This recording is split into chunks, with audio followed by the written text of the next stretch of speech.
The soldiers tied up Jesus and led him away. And then they called out the whole garrison of soldiers and said, "Look, here's the one who says he's the king of the Jewish people." And they mocked him.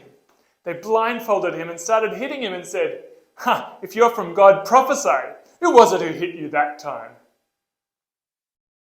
After that, they led Jesus to a place called Skull Hill, and they nailed him to a cross and hung him up to die.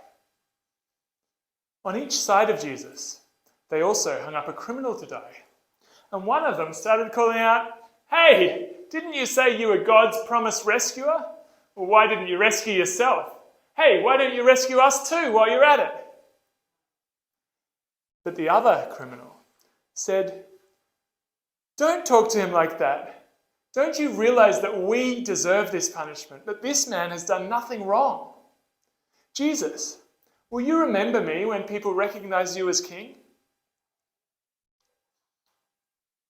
And Jesus replied, "I promise you, today we'll be together in paradise."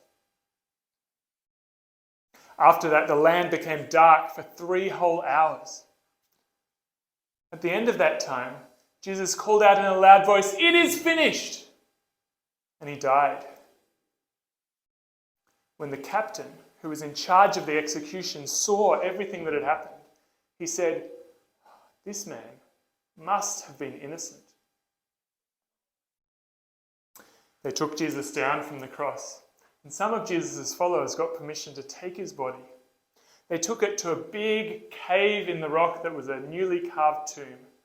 They put Jesus' body there wrapped in strips of cloth. And they rolled a huge stone to cover the entrance and sealed it completely.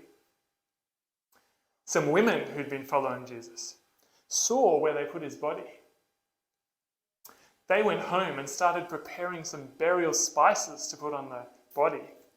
But by the time they'd finished preparing it, the sun had set.